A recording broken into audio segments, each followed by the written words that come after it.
massive fans in the bottom of it. And the fuck is a mortal redneck? That's fucking brilliant. You played Ziggurat? Yeah. Fucking that with a redneck. Really? Going up and down pyramids. I've got a Ziggurat. I've played it a few times, but love Ziggurat. Ziggurat and Immortal. Oh, and basically just like old school Quake, isn't it? Ziggurat. Yes. But you run around and just shoot things in rooms. So is Immortal Redneck. But if you, I got the Ziggurat when it came out. That's fucking brilliant. If you play fucking that with a redneck. Really? If you play Immortal Redneck, you can link it up to Twitch. So people can actually influence what goes on in the game from Twitch chat. Alright. So they can vote on scrolls, power-ups. That's pretty cool. Nerfs, and stuff like that. I really want to play Party Hard as well, because that links it to Twitch. Yeah, Party Hard's meant to be brilliant. I was looking at that quite a while back, so I likened it to, it'd been likened to Hotline Miami. Oh, right. Yeah. That's disappointing. I actually played Hotline Miami. Yeah? And 1 and 2. Did you like it? Hotline 1 I liked. Hotline Miami 2 I hated. Yeah? I thought 1 was the better game. 2, I really disliked 2. I liked 2, but I only like playing as certain characters. That was my big issue. Yeah. It's all like the big fun about Miami was the fact that you could just pick up any weapon, off you go, and there was none of this. 2, there were all these characters, and you were limited to what you could do. It was like it took the sort of charm away. Some of the limitations are quite fun. I love the twins, the guy with the chainsaw and yeah, the they're shotgun. quite fun. I feel I got to stay with all the sort of fans had all been killed off. But Manny Pardo, the great detective, tried to protect everyone. I love that joke. I got a bit where he killed them all off, and then did the next bit where you were back as what's the guy, the one beard? What's his called? Is he called? He's called the one soldier. Oh right, yeah, the hippie guy, yeah. Yeah, I got to a bit where I played as him again, sort of as a soldier, and basically I just sort of got to be, and I didn't like playing. Them bits are the worst. The soldier bits. And it was quite hard. I was going for. I just sort of got to the stage of. The problem with his bits was what made Hotline Miami so good is the enclosed areas. But with his bits, you couldn't see where anyone was coming from, so you could get shot from miles away and you didn't even know anyone was there. Yeah, so it was incredibly. You felt like you had it wasn't a fair level play. I don't necessarily fair, not fair in it's hard, but fair as in you've got to have a chance to be able to actually fight back. His bits were shit. The best. Nasty comments, mate. Oh, thanks from our viewer. Twat. Anyway, good evening. I'm the TheSuffolkRam. I'm Middlemeister. Skazz. Bard. And welcome to episode 86 of the Randos podcast. We're only another 14 episodes to go for the big 100 North Korea special. I got my own ticket, so you didn't put me in luggage or something like that. Mate, you're going with the... Well, we've got my own ticket. We're going to put you in the overhead lot of storage. No, I got my own ticket. Yeah. Had to. 4 bars going in the hold. I ain't going nowhere. I'm getting a special flight on Kim's private jet, mate. I went with a North Korean airliner called Fuck You. Yeah. He's already said I'm his favourite, because, like, you know... In all seriousness, I think episode 100 we need to try and get hold of Chalky and have the whole gang here. Yeah, all the nerds who've ever been on podcast are back again. And of course in June we've got our 24-hour nerdathon. Yeah. So this going to play 2 hours of Fallout 4. We're playing for you won't know, so we're going to do a 24-hour live stream where you can play games for 24 hours. I'll bring my save on PS4 so you can play it while in. Go away. So I've got we've got 2 watchers, and one of them's me and one of them's Skazz. But you've got the chat there, why am I looking at it? Well, because I didn't think I was going to be able to see it from there, so very much. That's it. Too many words. We'll start. Is that dark? Oh no. Hang on, where's the pop out chat? Because this is getting on my tits. I don't want to see our crap. No. I'm really tempted to just type some messed up shit in there. Yeah, that gets saved on my account, Dan. We'll start with games we've been playing. Before we go on to the big one, we'll start with small, shall we? We'll start with Bard. Oh, okay. Start with the best game. Useless stuff, yeah. No, but there's 2 of us talking about one game, so it makes sense to do Okay, we're doing games we've been playing, yeah? That's usually the first section of the game section. Yeah. I've not been here for fucking ages, so I've forgotten how these things work, you see. We talk shit for a couple of hours and then we go home. Oh wait, you guys go home. and then I rock backwards and forwards thinking, what the hell was I part of? And you just talk shit in the chat. Like, Well, I am now. Well, yeah, the main thing I was going to talk about was I recently picked up the DLC for Armello, which our long-term viewers might remember is a game that me and Skazz played quite a bit when it came out. Yep. And talked about a few times. It now has 5 DLCs. Usurpers, the season board skins, the rival heroes, and the bandit clan. And I think it's got like an OST as well. Yeah, the OST. Yeah, so yeah, the only things I didn't have were the 4 character ones. I haven't played it since we played it. That was a long time ago. And I thought, I haven't played the game. I've moved out since then. Yeah, it's been a long time, but I remember really enjoying that game. And I thought, well, bugger it, I'm going to just get the DLC because it was on sale. Yep. Should we just do a brief summary for people who may not have? Yeah, Armello is basically a virtual board game. So, it's what would we say? It's like a. It's.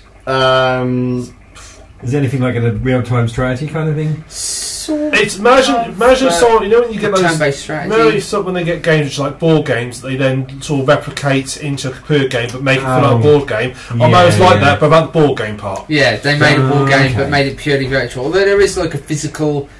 They've tested on idea, version, but like whether they'll ever release a physical version. No, because the company that were making the models has gone bust. So but I'd also playing the game. There are certain mechanics where I'd be like, I'd be sort of hard pushed to put that into a physical kind of game. Yeah, they probably could do it, but it would take a little bit of a workaround. But yeah, it's a virtual board game based in sort of a medieval fantasy world. Yeah. And imagine Redwall cross with Game of Thrones. Yeah, very much like Redwall, isn't it? You play as animal characters and they belong to certain clans. So I've got the rabbit clan. There's a rabbit clan, a rat clan, a wolf clan, and a bear clan. Yeah. And then they added the bandits, which as you might remember, we complained about. Yeah, ages ago we did complain about it because they were a Kickstarter giveaway. So basically people that had kickstarted the game, backed the game, got this free clan of 4 characters, and there was a load of big hoo-ha about it because a lot of people hadn't even heard of the game. Yeah, we didn't get in on the Kickstarter. we didn't get in on the Kickstarter. We got in on early access and we really liked the game. We were just like, damn, we would have kickstarted your game, but we didn't know about it. Yeah. But we want these characters because they look really cool. Yeah. That's why I hate Kickstarter rewards, or indeed any early access rewards. That means that people who are late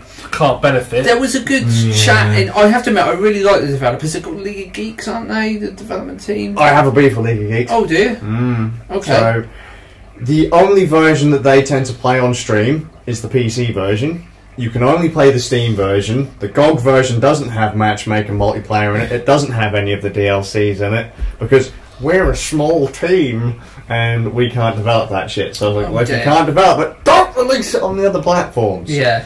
You can't. They don't play with PS4 players either, and I believe it's on Xbox One. They don't play with them either. Kind of PC purists. Is it cross-platform? No. So, I mean, I don't even think the GOG version can play with the Steam users.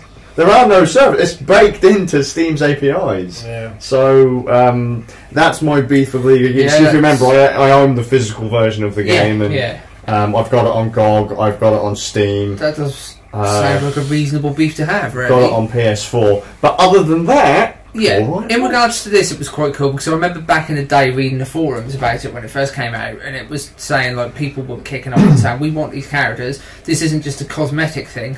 Like recommended by Maverick.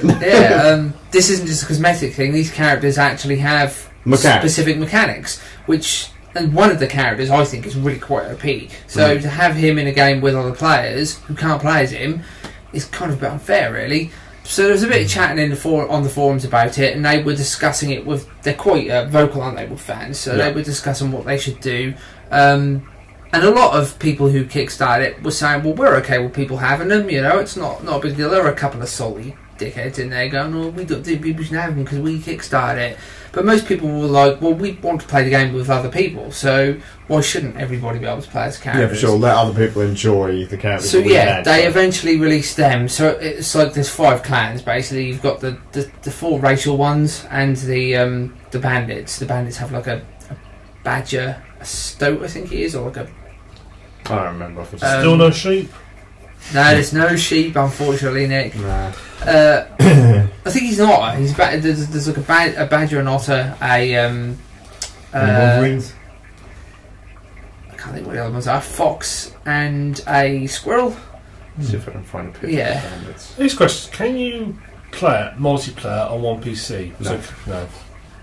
So Can't you? I'm quite surprised actually. I don't know what anything. You can't have it. So there's not like a hot potato mode then. Yeah. Yeah. Well, there are books.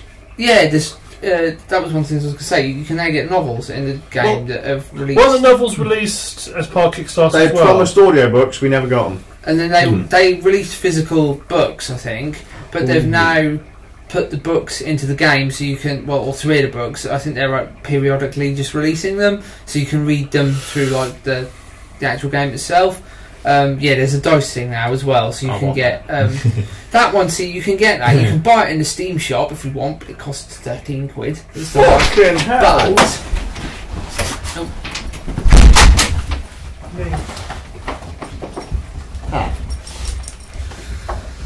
Trouble in paradise. Outside of the Steam shop, there is you can actually unlock them in game. So every time you play a game, you get a chest. And in the chest will be a cosmetic item, which will be a dice usually. I think you can unlock little banners that will eventually unlock skins for certain characters. But if you get a dice, you can then, like, say, it's like every other game that's got this kind of thing. You get 5 different dice, you transmogrify them, you get 1 better dice, and so on and so forth. So eventually you can unlock that really fancy looking dice by getting all the others and combining them and so on and so forth. There's quite a few different looking dice in it actually that all have little things, but they're purely cosmetic, just little nice extra I tend to things. just use the ones that we had back in the yeah. I have to admit, there's one I was looking at that was quite cool. There's like a little jester's dice, and I kind of like that. I thought that's quite fancy. I wouldn't want that. So wait, 13 quid for virtual die? Oh no! Oh, that would be an actual physical wheel. Oh no! It's in the DLC Steam thing. shop. It's like it's one that someone's obviously unlocked, and then go, right. Well, I'm putting this on there for 13 quid, so people can buy it. You can actually sell. No one's going to buy it unless they're like. You can sell your own lots. Yeah. I see. Like when they there's a marketplace on Steam where you can, like, as you unlock things, you can sell on the marketplace. Usually for like 2-3 pence. Diablo auction house thing they used to have. Yeah, but Steam wide, so yeah. You can sort of being like sell trading cards and stuff and loot boxes and so forth on there. Sort of certain games you can anyway. Yeah. Just a quick question about because I've not played it since when I played the original game. Yeah. What I liked about it was that it was succinct, it was simple, but it was like complicated enough, but it was like not bloated. Yeah. Have they added too much complexity by adding all this DLC? It's still kind of the same. They've just added DLC. They've added characters. Yeah, they've added characters. So there's some extra quests, but the quest system was already there, so it's just like there's a few more little extra bits and pieces. There's like extra kind of storytelling mechanics, really, and some of the ways that it's presented. Well, it completely threw me out when they added in a bloody tutorial. Yeah. I was like, what is this? It's quite a nice little tutorial, that as well. You get little rewards for completing that as well, so people won't be jumping in without knowing what they're doing. Go through the tutorial. Because that actually makes you play as each character. Yeah, each of the 4 original characters you can play as to go through the tutorial. Yeah, it's interesting. I've played about with some of the new characters. They all seem pretty good because they've only really got like one difference, haven't they? Like they've each got like a little bonus thing. So, for example, with the original characters, the rat, if you entered an enemy settlement, he could steal coins from there directly from that character.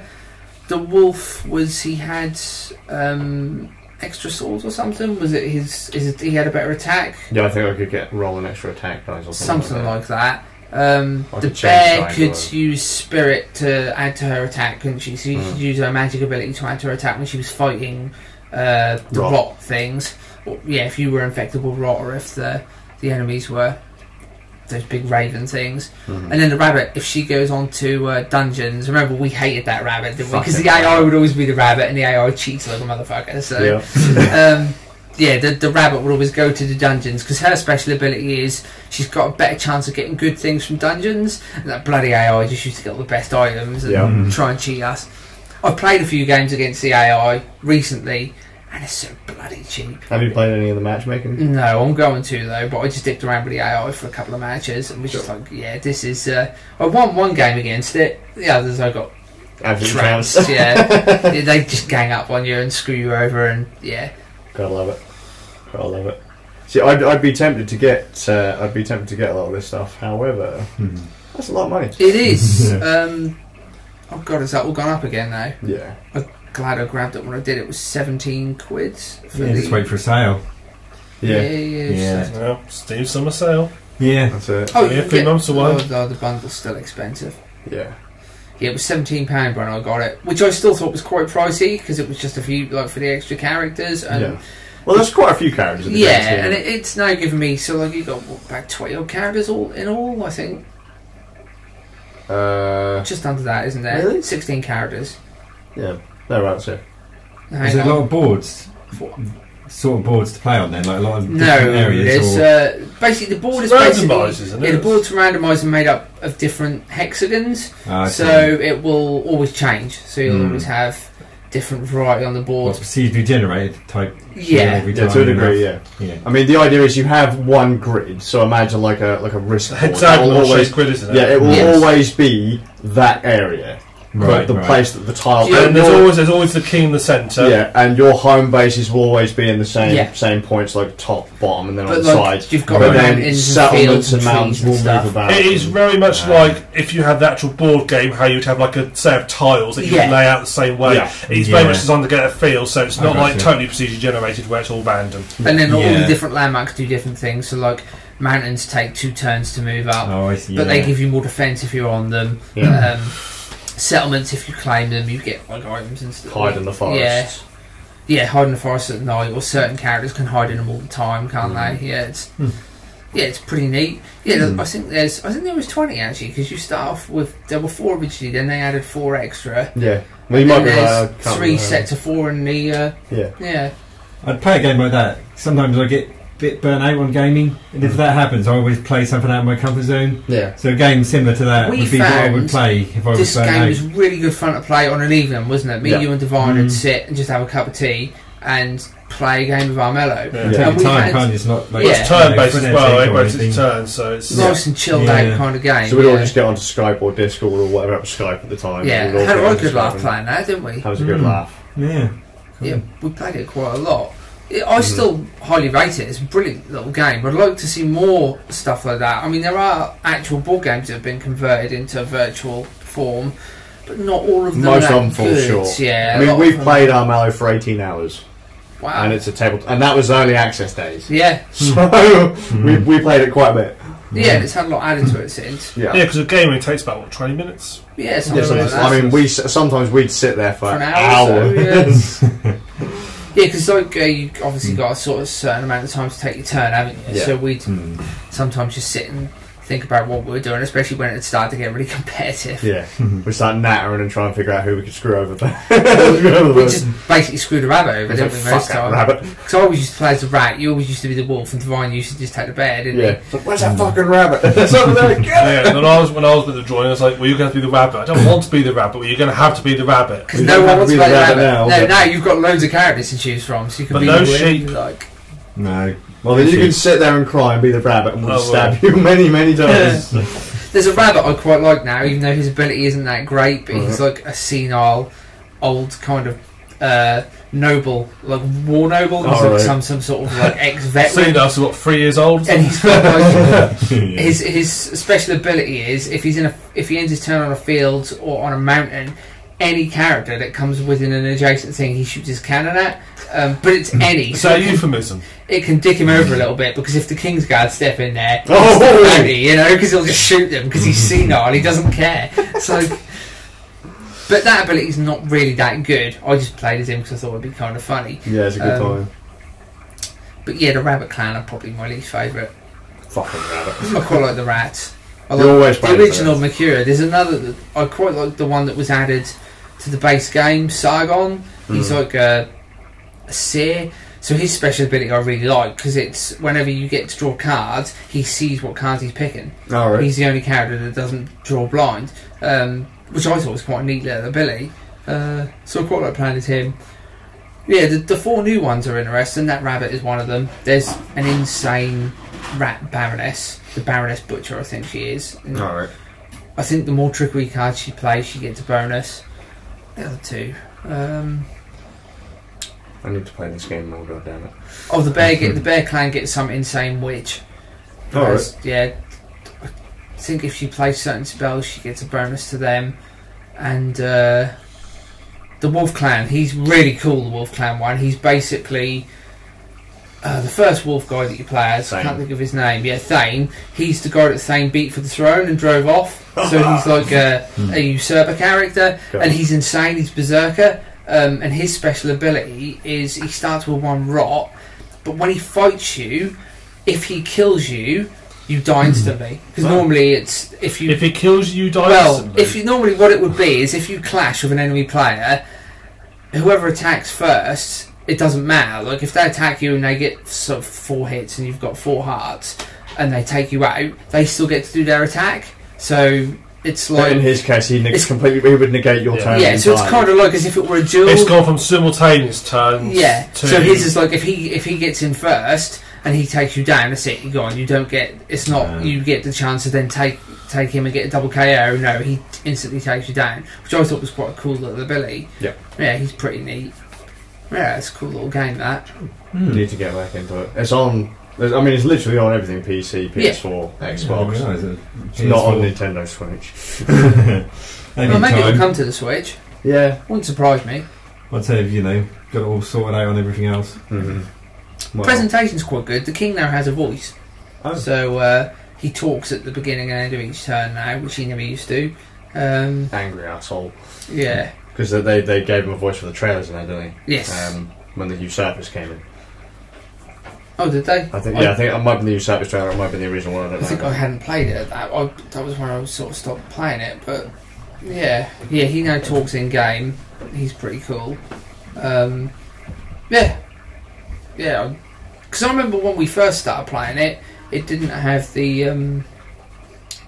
that feature where the person with the highest prestige gets the king's choice at the beginning, did it? It got that late, a few sort of a little way in, didn't it? From what I remember. Or am I remembering that wrong? No, I think we did have. Was there from the beginning? Choice, yeah, for prestige. At least when Divine was playing it with us, it did.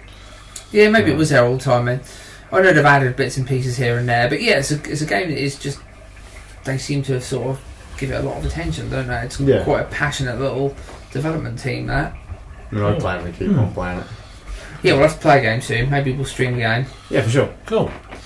Right, Skazz, you been playing anything at all? I have. So I finished.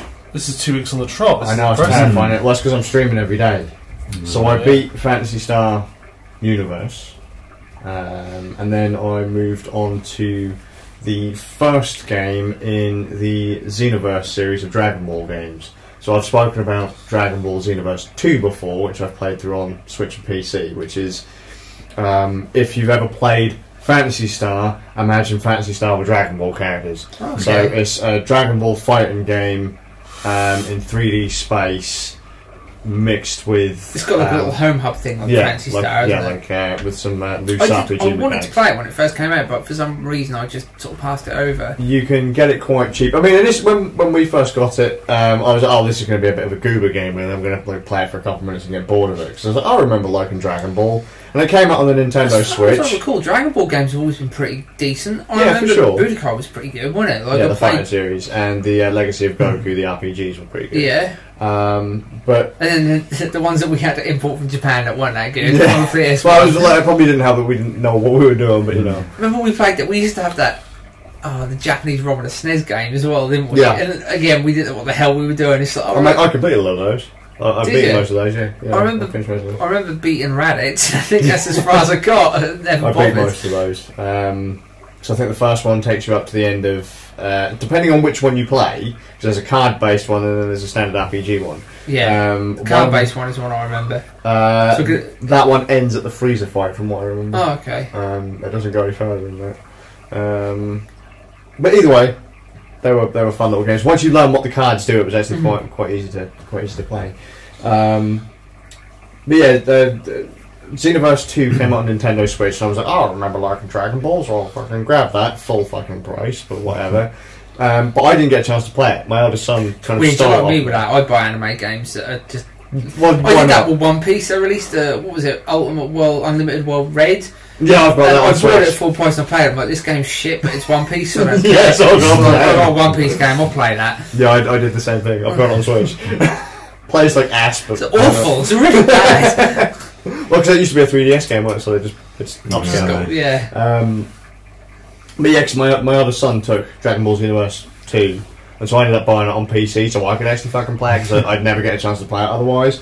And I was like, oh, well, I'm probably not going to play it that much, only to then end up, because he put fucking 50, 60 hours into it. You make your own character, didn't you? Yes, you become a time patroller. I ended up putting over 40 odd hours into the PC version, and then did another 20 odd on the Switch version. So I've now gone back to the first game, which is very much like the second one. Dragon Ball Xenoverse is kind of a consoleized version of the Dragon Ball MMO. Right. So it's kind of like Fantasy Star crossed with an MMO. I know it was a Dragon Ball MMO. Yeah, it didn't last very long, but it did. It lasted for a few years, but they took the storyline and the characters from that. Yeah, because isn't the idea, the basic story is that there's a time travelling group that are messing up all the events from the stories that we know. So like they're overpowering certain characters. So they're you shifting team up characters. with Trunks, don't you? Yeah. And you become a time controller to right all the wrongs and do all that. Cool. Now, a few people have asked me, because I don't really need to explain the game that much. If you've heard me talk about Xenoverse 2, Xenoverse 1 is very much the same, but I do think that the story is different enough to justify playing the first one as well. Even though, how many different ways can you slice up the Dragon Ball story and make a new game? It's based on a very strict plot. You can't just make shit up and throw it in here and there. So they've made one game, they've made a sequel to that game. The story is very much the same. Toa and Mira are fucking up the timeline. Go fix it. Same events. The Saiyans arrive, the androids arrive, the Cell Saga, the Boo Saga, just with some twists. I mean, I'm pretty sure in Xenoverse 2, I didn't have to play as Captain Ginyu. Now, I've had a discussion with another player who's certain that they did, but I was like, when did you ever have to abandon your body to Captain Ginyu and then go off and help Krillin and Gohan on Frieza's ship? I forgot about Captain Ginyu. Fucking hilarious. He's my master in Xenoverse 1. In Xenoverse 1, he's my master. I got whooped by Frieza, and then Captain Ginyu came in to save me. I was like, does that always happen, or is that based on... no, well, because he's my master. If I'm in trouble and I'm at a high enough rank with my master, they can come in and pull assist. Does that change? Can that be different person? Yeah, like it could be Piccolo. Is it random?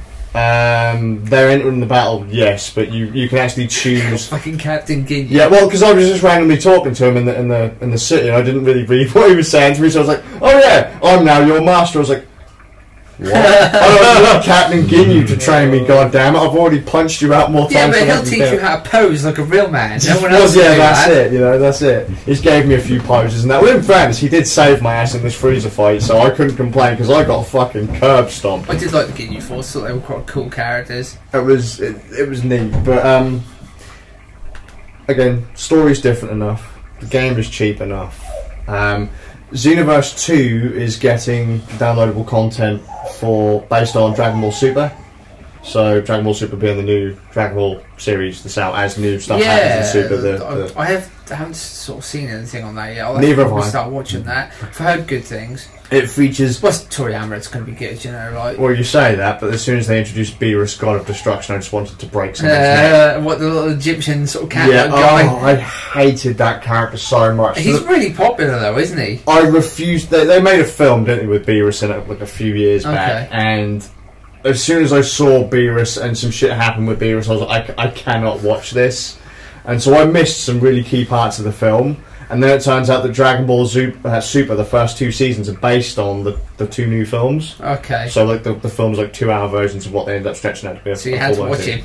Loads. I wanted to cry because as soon as Beerus turns up in the game, like, oh, you have to call him Lord Beerus out of respect. I was like, fuck you, Beerus, you little bitch! I'm gonna rip you. One of those stereotypical characters who's like all powerful but just a complete dimwit. Yeah, pretty much. Seems to crop up in anime quite a lot. And I was thought to myself, right, you're here and you're threatening me, I'm going to rip you in half, you little cunt. Isn't that supposed to be funny though? Like, you know. Yeah, but he's not. He annoys me so much. His voice annoys me. His face annoys me. His moves annoy me. The dude who he trains with annoys me. The fact that the fucking mighty dragon Shenron cowers. Really?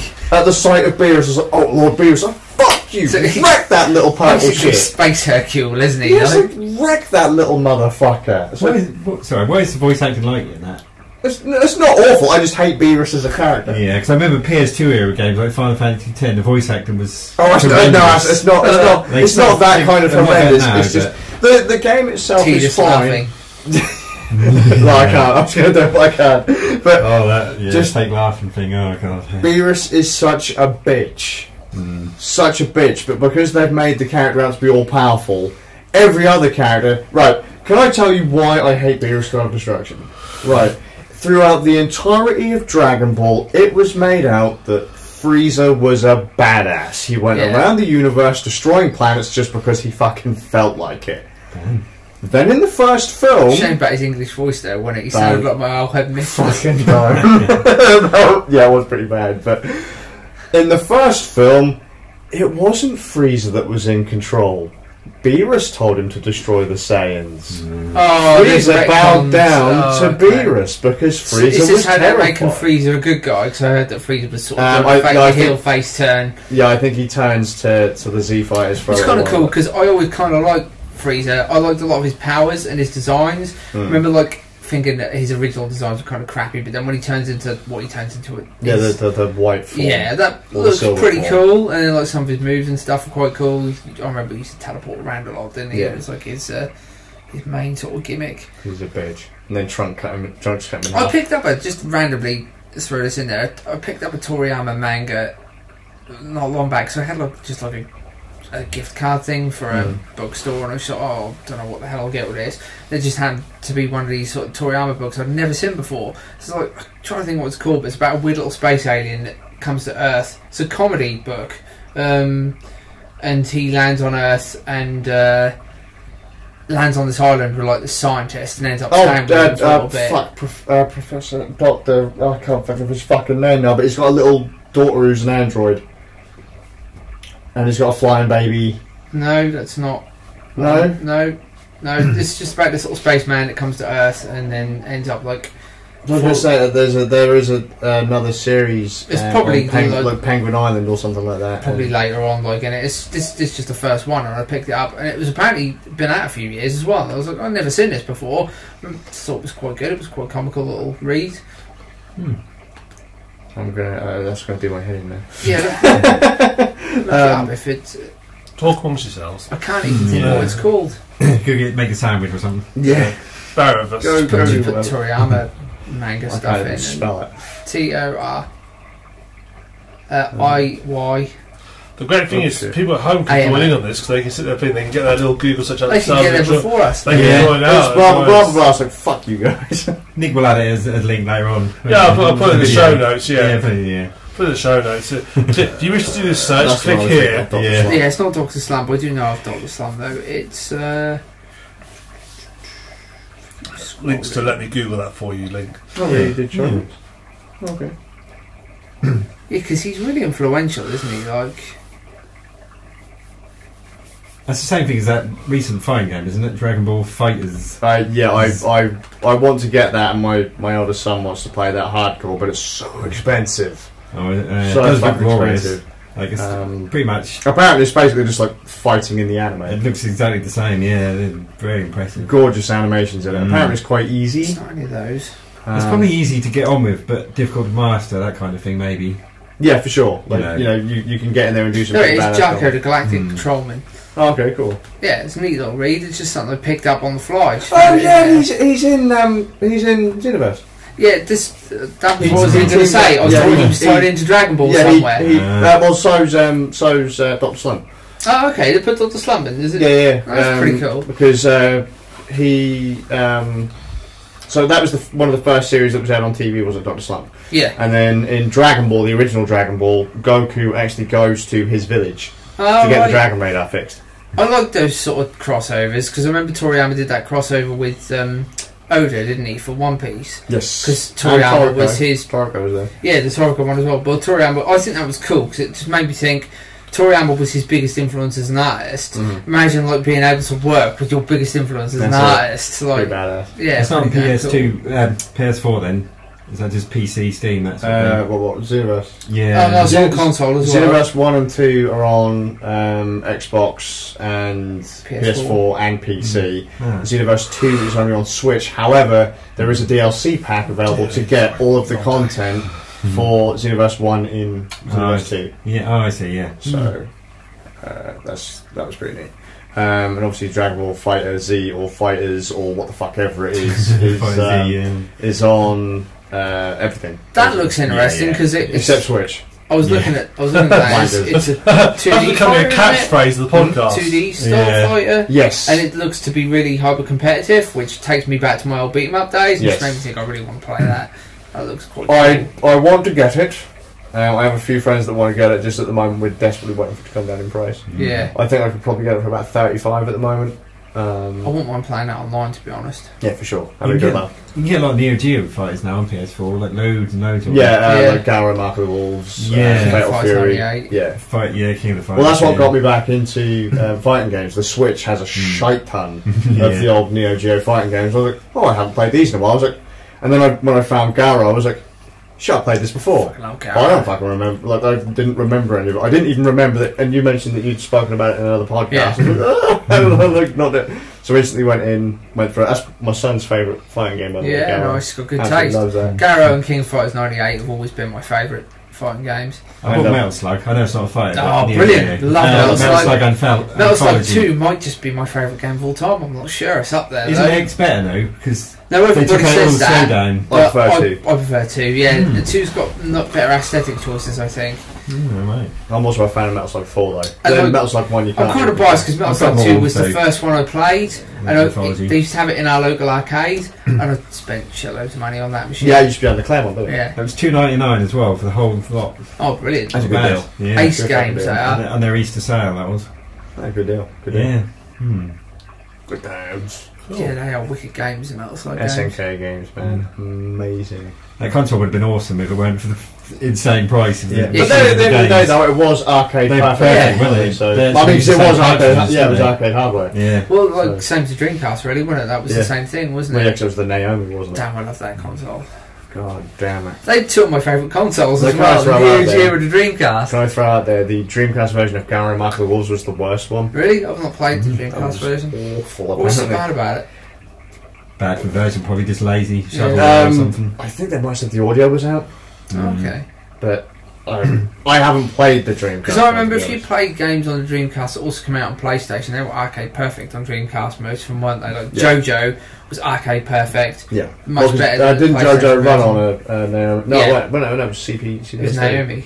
No, it was the Capcom. Oh, yeah, no, yeah. The Naomi board was what was in the Dreamcast, wasn't it? Yeah, on there. But yeah, it was a CPS game. That was next gen to PlayStation, though, wasn't it? Dreamcast. It was the next step because Saturn was a PlayStation equivalent, and then Dreamcast was a step ahead, to be fair, and then PS2 came out. Yeah, see, the trouble with the Dreamcast and the PlayStation 2, it's almost like mid. So many people just took it. They just looked at the stats. They're like, oh yeah, the PlayStation's got XYZ more teraflops versus this. We're going to go with that.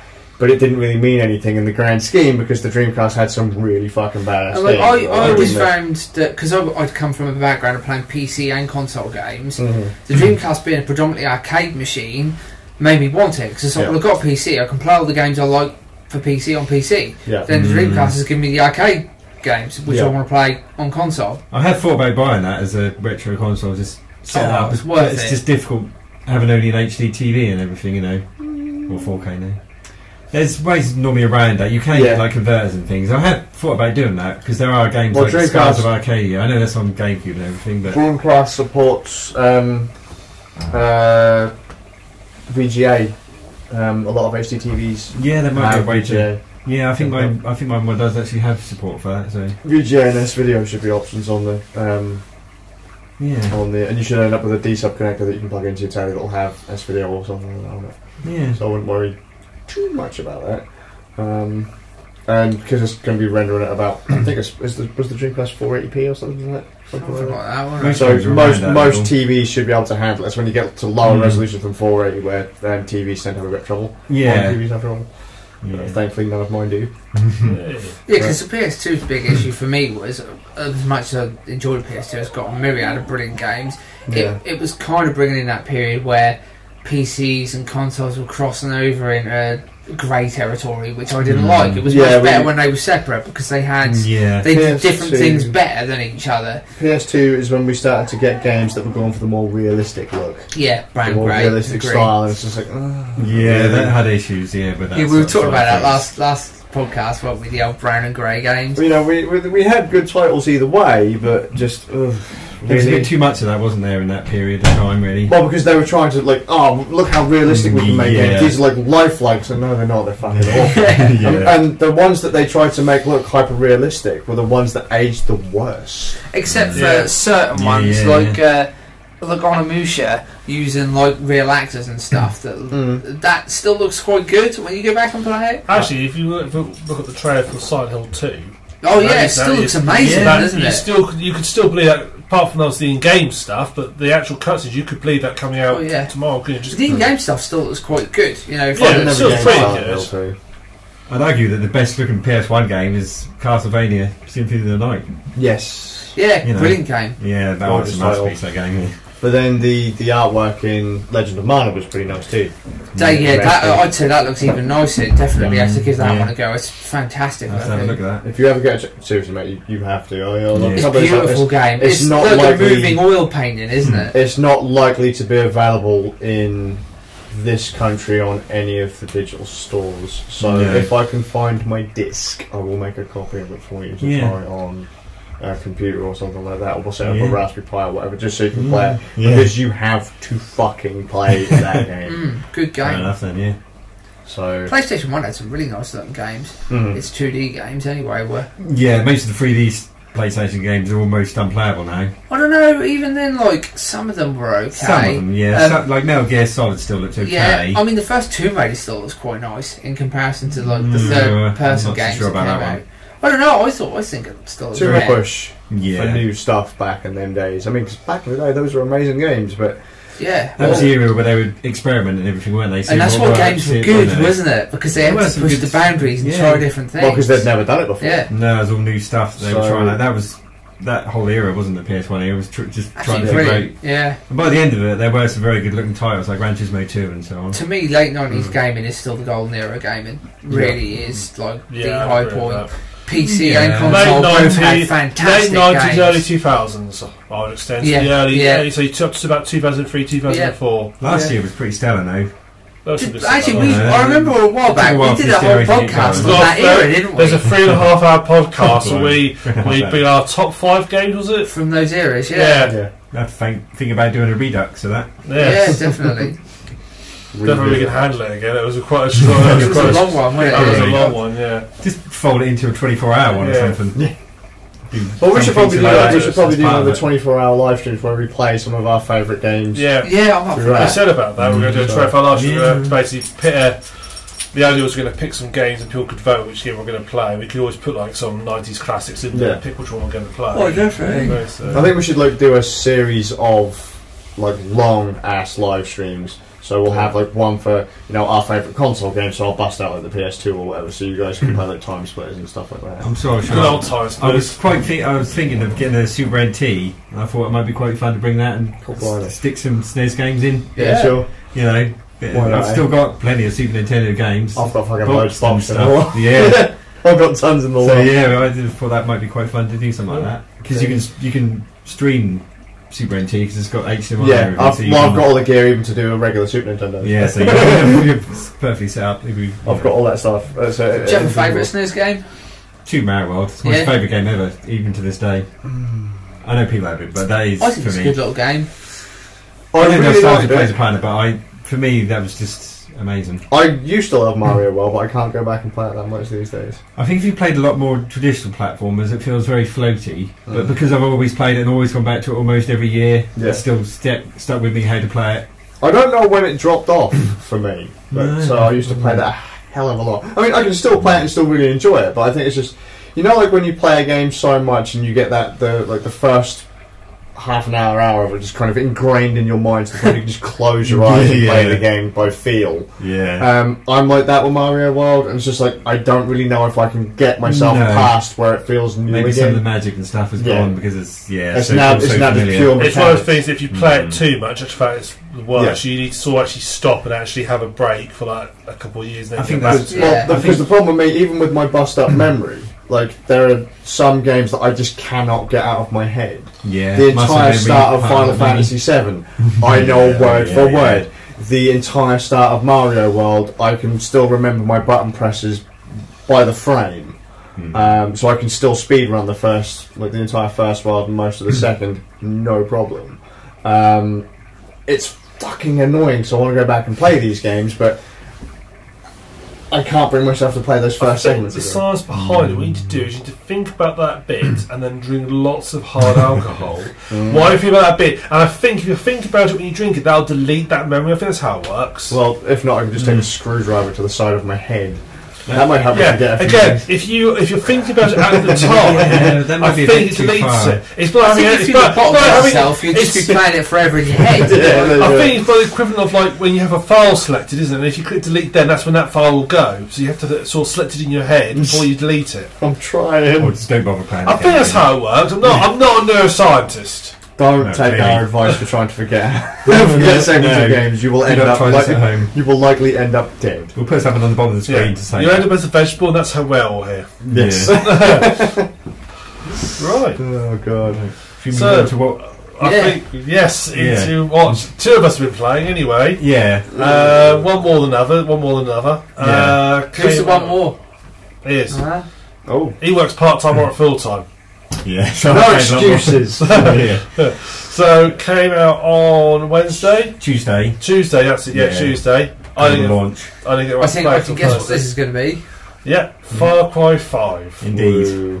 Which we've both been thoroughly enjoying so far, haven't we? Yes, thoroughly. I haven't actually seen anything on it, so I'll be interested to hear what you guys have got to say on it. So, it's follows the Far Cry formula. They've got their formula of your guy. You're trapped in a big open world. You are a bit of an NASA. You're trapped in this big open world area. There's a bad guy. He's got some lieutenants underneath him, and you basically have to capture outposts, build up a resistance. Is he the usual? He's sort of kind of likeable, even though he's evil, like Pagan Min was. Not quite as charismatic as previous villains. But he's still like a really good villain, but a little bit more subtle about how he goes about his business. So the idea in this one is you're playing as a religious fanatic. He's Christian fundamentalist religious fanatic. Your character is? No, you're playing against the antagonist.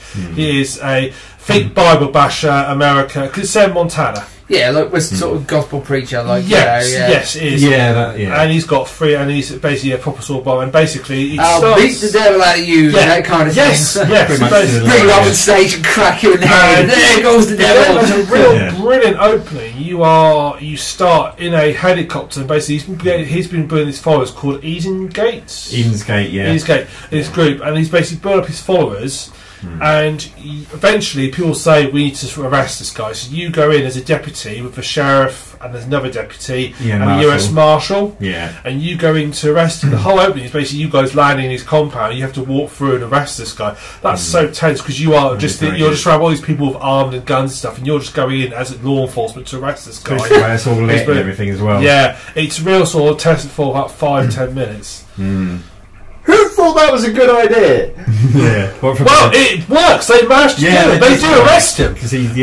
And then back to the helicopter, then it all goes bad from there. And the Manson family goes apeshit. Basically, actually on the helicopter, they basically all jump on climb to the helicopter as it's taking off. They're fanatics. They're to protect him and get him out. He does a classic Far Cry. That Ragnar Lothbrok looking guy there. The thing is, he looks very familiar to a relative of mine. He does. He looks so much like. Every time I meet up, well, he's not quite that bad. Every time I meet him up in the game, it's like, God, he just like so and so. I can't. Every time you see this relative, you think I want to put a bullet in your head. I think it's getting that way. Is there an opportunity to come to terms with this villain? Are you always against him, or can you work with him? Oh no, he's a very bad man. He's a very nasty piece of work. Basically, what I like about this is the idea of what they've done isn't actually that unbelievable. No, the idea that this is part of America which has got no moral control, because there are parts where we have virtually no mobile coverage, and that this group can get big enough that they can close off the roads, cut away communication. Well, I mean, stuff like that has happened, doesn't it? If you go back to like Guyana and things like that, you know, that kind of thing. This is a very believable. Obviously, they're like isolated places. This is like a whole county, but I could. That's I think what makes this feel most disconcerting play is that I could actually believe this happening.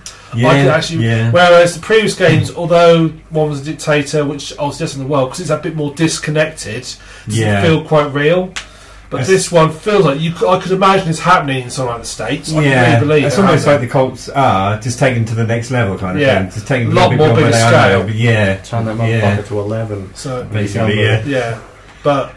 Yeah, it looks gorgeous. The only things I've read on it were that there was a big uproar about politics around it because people were expecting it to be incredibly anti-right wing, and it wasn't. There's very little of that in there, which I like because I don't like games being too political. I thought it was going to be like that. I thought it was going to be like these are going to be like your sort of typical religious. They're going to be like big old racist and so forth. But no, actually they've got. I thought that was going to be in there. I thought they're going to make it. They're going to make a play on the race card. It's an American game, but actually they don't. They really that's good. You can go around shooting bears and stuff like that. You know? Yeah, you can go. Yeah, you can go around sort of bears, cats. Yeah, I think it's just the danger of like one group people sort of basically charismatic people taking people under his wing, sort of how you can get people to do nasty things. Like any sort of cult leader does, you know. Yeah, one bit of the opening that really chilled me is when your helicopters crashed. It would be nice. And you hear the woman on dispatch kill them gently. Yeah. In the beginning bit, there's a bit where you went to a helicopter's crash. A woman on dispatch that's supposed to be looking after you asks if everyone's okay. Like, are you okay? And then the bad guy Joseph answers, and she says, "Oh, thank God you're okay."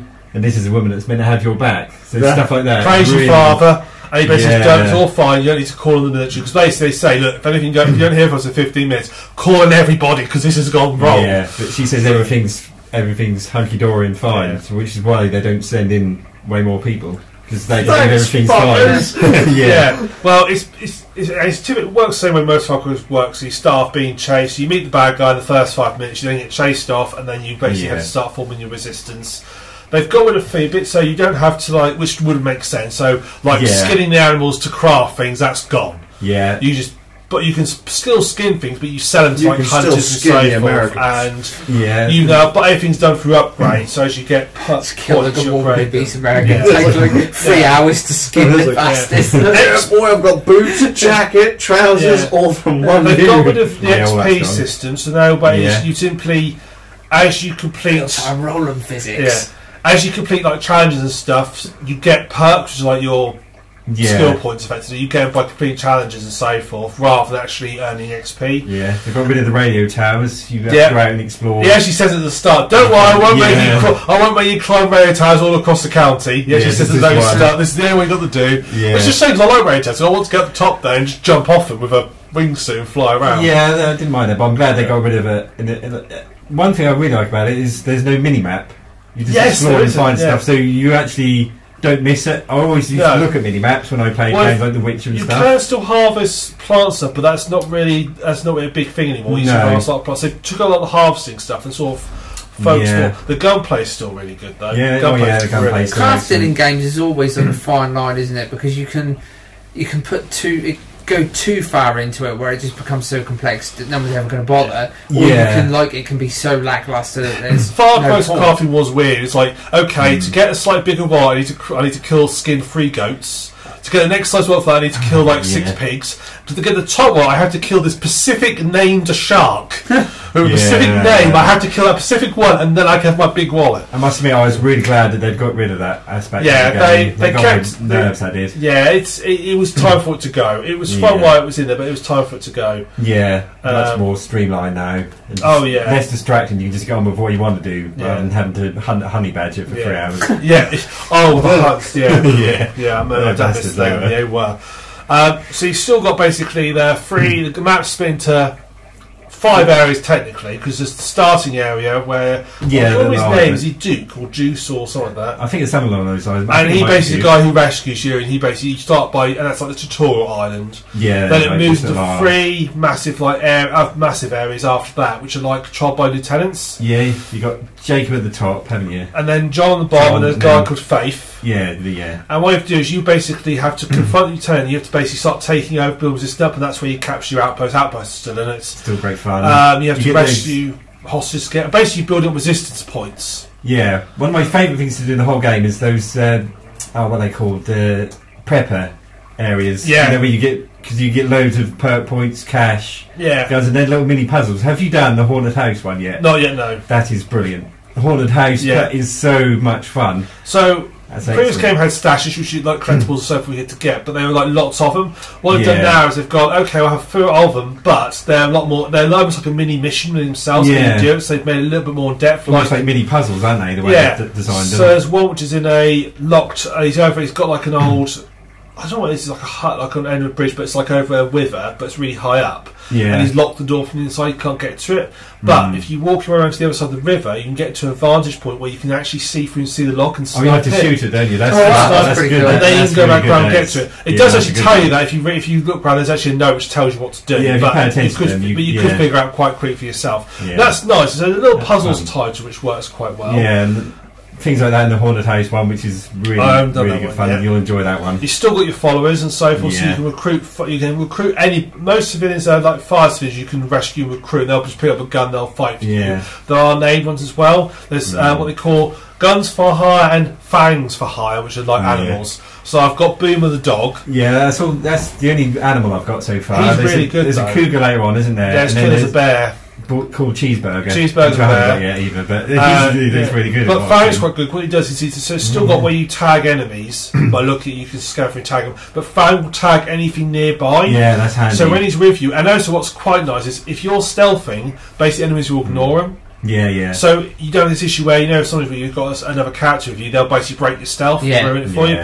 Enemies just don't care; they just ignore them. You can if you deliberately send them off something, then they'll recognise him. But other than that, they'll ignore him. So once hell's breaking loose, it doesn't get in the way of the stealth, which is good if you play stealthy. Which is how I play. I try that and then I just walk right in front of someone. I like because you still get bonuses if you no alarms. And stuff you get like $1,000 bonus if you complete an outpost without taking alarms. Yeah, see that never happened for me. Where's my shotgun at? It used to work for me, but I haven't actually shotgun a lot of people this time around because the shotgun's really good. Yeah, you can customise weapons again. You can do it pretty good. It takes about a day to hit, man. You turn up at the house as a milkman, then you put an axe out and hang the dude in the head, try to stuff the bodies down the toilet.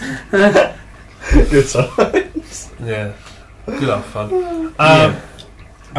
We've both done the same section, haven't we? Starting on the John section. So here's a section. That's because you get sort of led there, because that's where the sort of main resistance is based, isn't it? Yeah, well, they tell you that's where you should start because it's a little bit easier. Yeah, so they sort of see it that way. So that's the way I headed and sort of worked my way around and so forth. And, and then you got, but they're all big. Oh God, I didn't stop the dog. What are you doing? Cables, alert! Don't bang the table. It's the first Far Cry to have planes, isn't it? Like you had that gyrocopter before, gyrocopters. But this is a proper one with planes and all helicopters and all that sort of stuff. What I'm really surprised that they didn't put in, because in Far Cry Primal you had a psychic owl that you could fly up and you could take control of and see from his point of view, and then I forgot that even existed. You could then bomb things. I like Far Cry. That was actually quite fun. Primal. You could bomb things and make them all sorts. I'm surprised. City Far Cry actually had anything interesting, so I liked the prehistoric concept. They did not work. It took me back to Peter Molyneux's BC, which I always wanted to play, and as with any Peter Molyneux game, never actually came out. So. It was fun was good because they actually developed a language, but it was based on they actually talked to some linguists and went back in time and found like one of the early. Actually went back in time. No, they basically traced back to they basically based the language on actual evidence of what they would have been speaking like several thousand years ago. Yeah, and they actually created this whole line of these linguists who actually translated everything, which is quite. That's a level of detail that they didn't have. They could have just made something up, but no, they actually taught. And you can actually get a phrase book that has a list of all the phrases and how to pronounce everything, so you can actually. I mean, actually, there are people there who basically will actually translate it. Apparently, they did have to do some guesswork. There's this bit where they wanted to say there's no word for this is tasty. Yeah. Because they're based in Kentucky, they made a phrase called for finger licking. So it's like this finger licking good.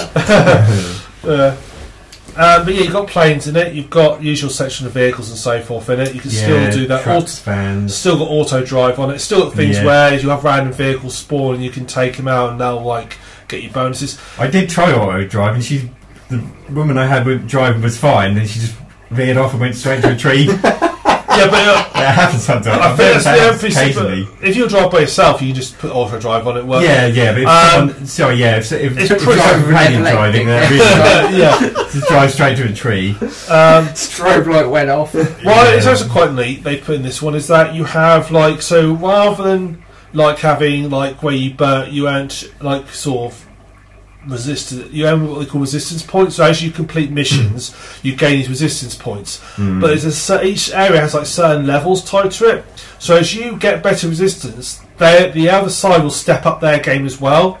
So once you reach so in John's area, the first level you get, there's not a lot going. Level 1's not a lot going on. Basically, it's quite straightforward. When you get to the second level, you've got food places unlocked and so forth. He'll then start setting up roadblocks to try and slow you down. They'll also start setting up helicopters to look for you and try and find you. I've just got to the third level now. Now they're actually sending out not just helicopters, but actually sending out armed planes to try and find it and shoot and basically strafe you and try and take you out. So they're going to try and strafe you and take you out and so forth, which is interesting idea. So as you get more powerful, whereas in previous Far Cry, as you sort of built up and got better, no one really touched you. Now, as you get more powerful, they'll start pushing back against you. I just run for the trees when that happens. Yeah, that's basically what I do. I've literally just unlocked that bit. So guys in full-on Templar armour on horses riding down at you next. Well, that might happen. I don't know. I haven't done the other areas yet, but no, I think you can do it if you want. You can do it the area, but I've decided to do it level by level. You can't go to Joseph's island until you've got rid of all the boss guy. You can't get to his island until you deal with all the lieutenants. But in fact, it's not that far for you have to deal with the lieutenants. Oh, have you had the bit where he I think it must be based again on how much physical points you go, where he basically marks you and captures you. Yeah, mark for death. I've had that happen twice now. As it does happen again, does it? Yeah. So they hit you with that drug, and then that knocks you out. Yeah. And then you get then into you a wake up in a shack and of, get a tattoo. Yeah. Oh no, that was 3. Sorry. Yeah, the tattoo. So do you reckon if that was pre-scripted, was that procedure generated? I'm pretty sure that's pre-scripted. Because the cutscenes are very in depth and everything, and that does move the story forward to a certain degree. Yeah, that is scripted. I think you can just hold out for as long as you can. Oh yeah, the characters in it are a lot more sort of interwoven into the story now, where you'll sort of, as you unlock a character, they'll just suddenly you haven't got missions tied to him direct, but they'll just suddenly appear. So there's one character I got, and he gave me a couple of missions, and then a little bit later he got captured, and I just had to rescue him. But it wasn't that was, I think, it was just basically there was obviously a trigger point, but it was tied directly to a storyline, as it were. It's like, okay, you got a trigger point. You've done this. Now this character will get captured, rather than you've done these missions. Yeah, the last guy I found asked me to find all his and his friends' dog tags that were scattered around the place, and you could I managed to actually buy a map that tells you where they all are. I'm looking for the Vietnam fighters as well. And it's still a bit where you can, if you're clever, you can still solve the mission. So there's a bit where you have to rescue this guy's truck that's been captured, and if you go down to where it is, there's basically a guy sat in it, it's never refueling it, about to go. Yeah. Now, if you basically get yourself alerted, he'll just drive off, and you have to try and find some hunting down and so forth. But obviously, if you sneak around and so forth, you can basically get a drop on him and sort of shoot them. But because they know that's what you're after, as soon as you kill him, they'll literally, all the others will just make a beeline to pull him out, get in and drive off, rather than fight you back. They just want to get away.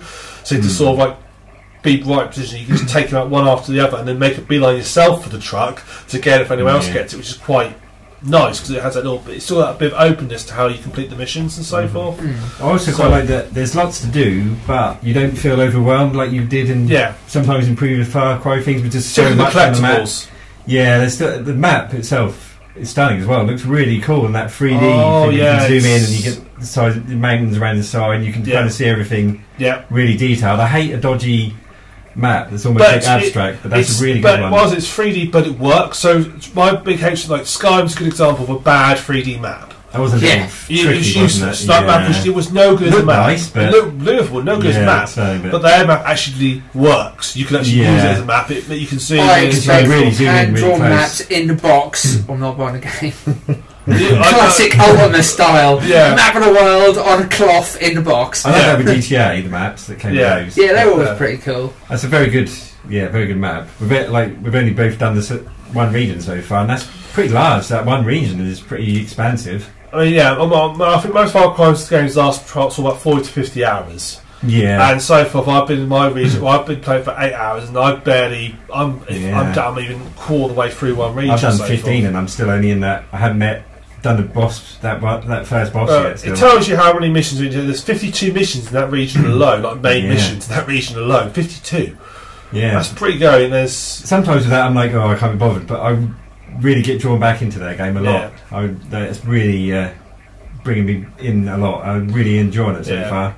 I've now got the guy who's a pilot, and he'll basically fly overhead, he'll bomb things for you. Yeah, I haven't used him yet, but I will do. I've literally only just unlocked. Literally, I did him really late. So, I'm thoroughly enjoying Far Cry. I mean, I've always liked Far Cry series of games. It's one of my favourite series of games. Yeah, I loved 3, and then 4 was like the first next gen one, console wise, but it was very familiar. It was 3.5. Yeah, I remember talking to you in the car about it ages back when you were first going to review 4 and saying that it was just like an add-on for 3, really. Like, I mean, the thing I said about 4 was that it was 3.5, and I love Far Cry 3. I loved how the gameplay played. I loved it. And 4 was just giving me more of it, so I didn't mind that much because it gave me more of it. Primal was really good. It was completely different. I can't play games like Primal. Yeah, I've never played it. For me, I can't play anything made by Ubisoft. No, I get it. They've got better actually. I've seen, so all the still obviously so on PC you still have the Uplay integration. However, you don't even notice it anymore. No, it's not invasive or anything. You start it and it'll come up, and apart from the little Uplay logo, well, you don't realise it's only a Uplay card and you don't even see it. Yeah, I think it's also a lot of their games I never really liked anyway. Look, I hate Assassin's Creed. I never did much either. The first one was alright. Second one was. I loved Assassin's Creed 2, and that's the last time I enjoyed Assassin's Creed 2 is about the only good Assassin's Creed game, I think. I hate Watch Dogs. I think everyone hated Watch Dogs. So I quite like Watch Dogs. I'm probably on the only place in the whole world who actually quite like Watch Dogs. Apparently the second one's a big improvement. No. So if you scan Nick and Watch Dogs, his little thing would read probably the only person in the world. Yeah, I would. Yeah. Secret Ubisoft employee. That's on his Tinder profile, isn't it? Loves Watch Dogs. Yeah. Thoroughly, I think we're both really, really into that game. But as I was saying earlier, I completely forgot. I'm amazed you didn't put a drone in it. Yeah. You've got a psychic owl in the focus of the character. How about having a drone you could send up in the air and you could then scout the place? And I'm amazed you didn't put a drone in it, because that would have been, it's obvious to put in it. Kind of seems like they should have done, really, doesn't it? The only downside I'd say the game has is the AI is a little iffy. It's a little suicidal sometimes. They're a little bit dumb. But they are religious fanatics. Yeah, that's not over the top, but like by the time... it's funny, but by the time the game ends, you'll have killed about 1,500 Americans. That's all good. That's all good. There are quite a lot of them. I do think I've killed more than there probably are in small local towns. Tally this number up for our North Korean episode, because he's going to want to know. Kim's going to want that list. It is like this game. Sure. This is the first Far Cry where you design your own character at the beginning as well. It's a character very basic. And you never see the character ever. And you choose a male or female character, but they never speak. No, they just grunt. So you basically get a manly grunt or a feminine grunt. Yeah, basically. Yeah. The only time you see him is if you go into the wardrobe and you change your clothes. Yeah, that's the only time you ever see. And the only part is the gloves. So that's the only thing that changes the gloves. And you can pay money on that Upay thing to have like really cool looking armor that you never ever see. That's the one big thing I dislike about that is in there. It's got microtransactions. It says they're only cosmetic, but it says like 700 pounds or 500. They're not just that. Oh no, because guns. You can buy silver bars. I've never looked at the silver bars. I wonder what they were, so I clicked on them, and basically you could buy silver bars for real money, And basically, so a gun will say... I take it it's stuff you can unlock in the game anyway. Yes, it is. So a gun will cost, say, $7,200 of in-game money, which you earn by killing rogues and so forth, or 400 silver bars, which you can buy with real money. I knew that meant real money, but I didn't realise it was silver bars. I sat there, I wondered where they were, and I thought, why would I buy silver bars for? Do I collect them at some point? That's why I looked at it. Yeah, you can buy... I think it's something you buy like 5,500 silver bars, like 40 quid. Was it might be 55,000 silver bars, to be honest, but I'm trying to remember. But I was like, well, to be fair, I'm earning the money quick enough. I'm not worried. Money is easy to earn in that game. You can earn a lot of money quite quickly. Until I get a lot of the better assault rifles, my setup is quite good. I love the guns I've got. Yeah, I mean, I've got. See if you can tell a theme here, right? Pistol with a reflex sights. With a silencer and extended magazine. Yeah, same. Assault rifle with a red dot scope with a silencer and extended magazine. I got red dot as well, rather than sniper rifle with a long range scope with a silencer and extended magazine. Yeah. See if you can guess what place I'm going for. I've got exactly the same plus a shotgun. You bludgeon people to death with your gun. Because it's got a silencer, they don't make any noise. I've got a shovel. You get a shovel for that. And you can whack people. You can whack people. Yeah, you can pick different melee weapons. So you hit the knife start with a shovel, and you just whack people on the head with a shovel. Yeah. It's quite funny. He's very comical as he runs up to him. But you can actually get, there's like a paddle thing, and it actually says in the description, it says in the description, have this if you want to kill people, but with a slight comedic taint to it. So as you saw whack, it goes, it's got like power written on it. Yeah. So it's still got that sort of humour to it. It's still got that humour tied to it. It's really silly in a really good way. It's got a mix of incredibly seriousness, like Vass was incredibly horrific bad guy, but also incredibly silly parts to it as well. Yeah, so the game is still really silly in a great way. Yeah, you'll go from missions where you're like rescuing people back to be sort of like tortured and crucified till zesty testy ones. Zesty testy where you're just getting like ready picking up supplies so they can have that annual testicle festival. Yeah, balls testicle. Which is actually apparently based on a real thing they do in the certain parts where they have a testicle festival where they cook up bulls' testicles. Yeah. Well, he calls it cowboy caviar. Yeah, which implies it's cowboy testicles, to be honest. But but yeah, no, really good game. Really enjoying it. I'm going to do ref when I get home. I'm going to play it when I get home. Yeah, let's wrap this up so we can do that now. Yeah, that's what I'm trying to get for it. So, but yeah, cool. Right, let's talk for ages about stuff so they can't play for. I don't want to know about Screw Up, and I just leave it be. Yeah. Anything from the rest before we move on? No, cool. TV series. Anyone for TV series? We've been playing Far Cry for so long. Before that, we played Doom on your recommendation. Absolute top game. Yeah. I started playing it through on PC recently. I got a PS4 because it was 8 quid on that sale, and it's 60 frames per second. I just wanted to play it that way first time round, and the Switch was 40 quid, well, 35 quid. The trick is, I mean, I own it on every platform now. Yeah. So I've played it near enough to the end on Xbox One. Basically, someone says, do you want to play Doom? Yep. How is the question? Yeah. Which? Oh, yeah.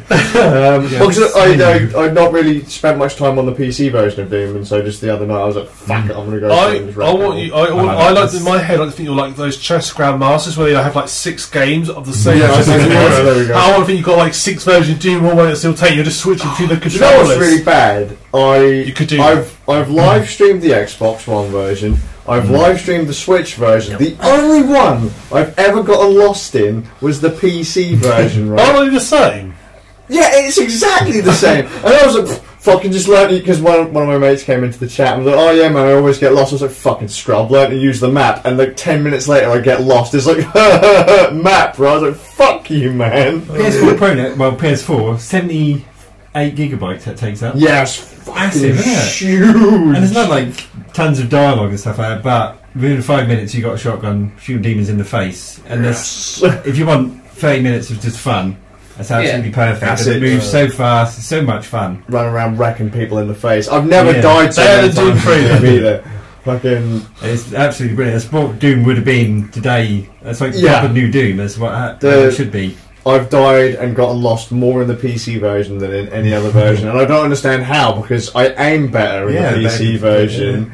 I'm faster on the PC version, but fuck if I can survive more than 5 seconds. I've played through, was it the Switch version or the Xbox version? I played through part of that on Nightmare mode and laid waste to it. Not me, I can do that. My mate was like, it's just going to take me 6. I thought he'd gone quite far in the game through it. He was like, oh no, I'm only like 2 zones in. I was like, I did those first try. What the fuck's your problem, man? Then I went to live stream it and the game just fucking murdered me. I haven't got far, but I haven't played it a lot yet, but I can tell that's going to, again, like in the summer and there's not much out, I'm just going to go that whole game and have again, so much like fun. You say, it's one of them games you can just pick up for 30 minutes and blast through a bit. Yeah, because you don't have to think, I've got to get to the next objective checkpoint, I've got to keep going and keep going and keep going. You just have fun. Saves are regular. Yeah. Just fucking pick up your shotgun and lay waste to shoot stuff in the face.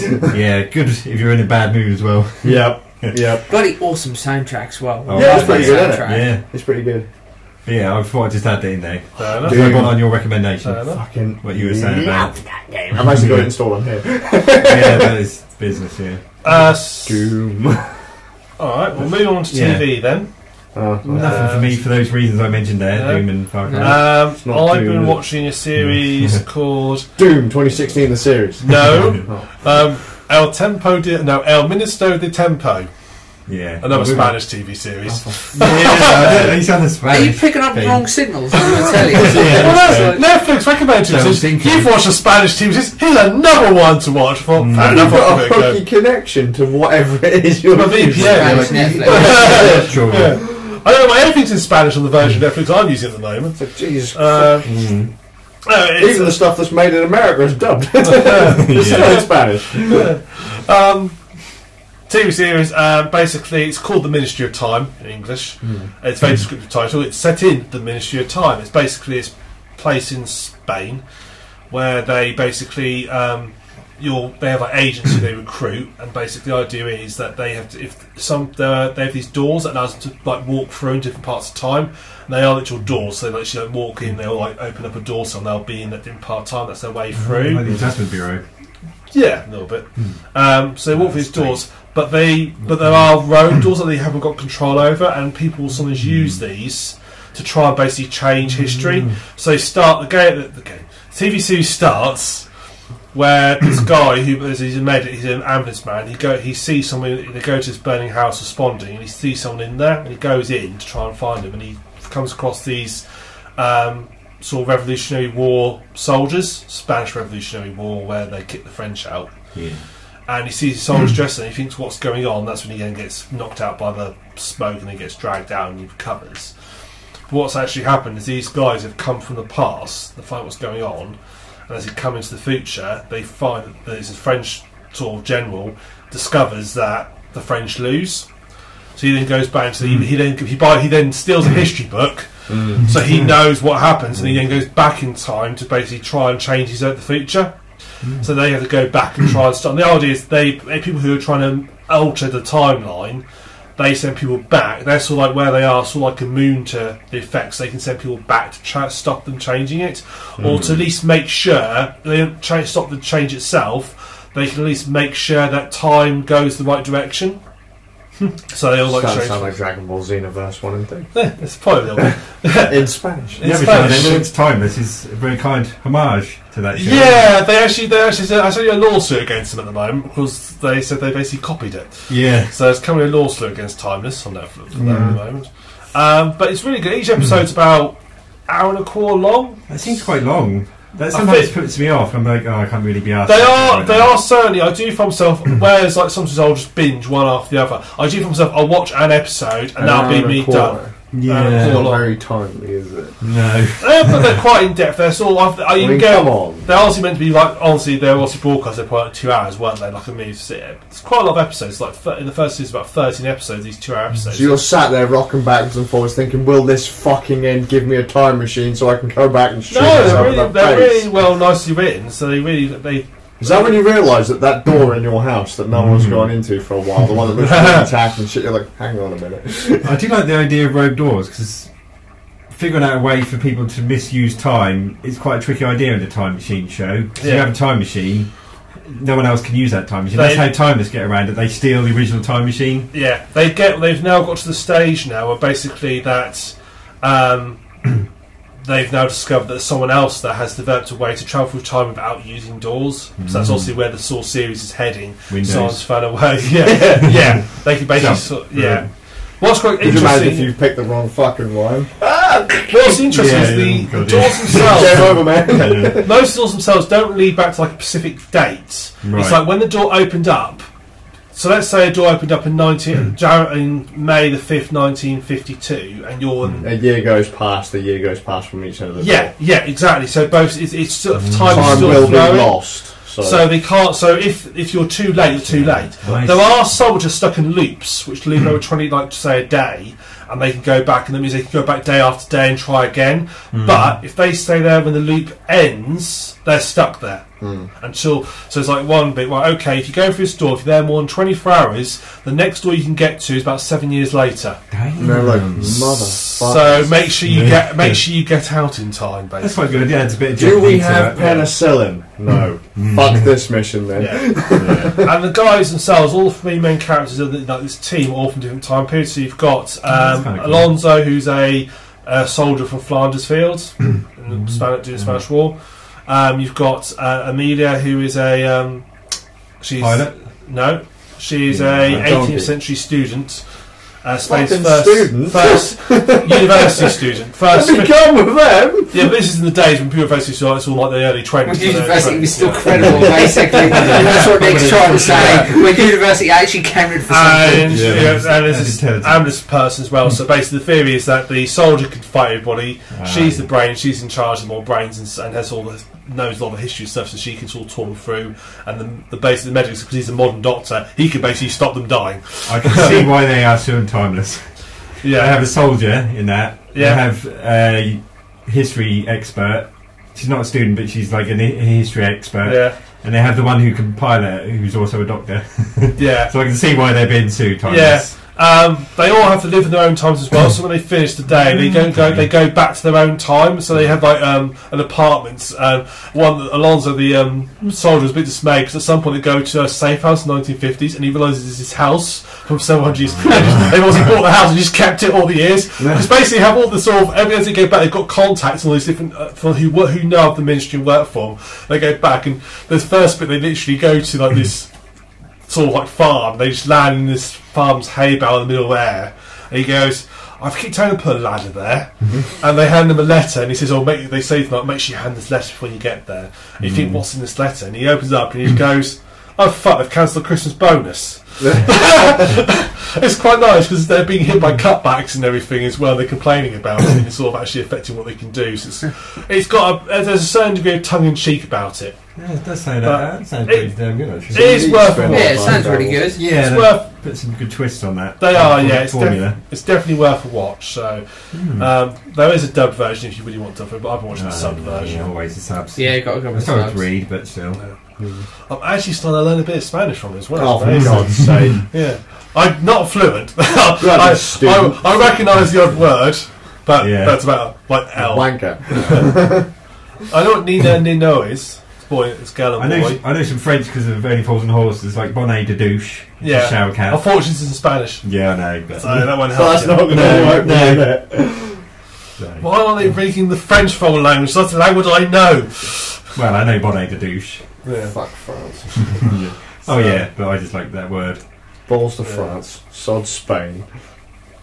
Germany, well, German sounds like typewriters being kicked down the fucking stairs. No matter what you say in German, you always sound like you're threatening someone. Yeah, that's it. Yeah. You could be asking, saying, "Oh, that's a lovely fluffy puppy. Can I pet it, please?" And it still sounds,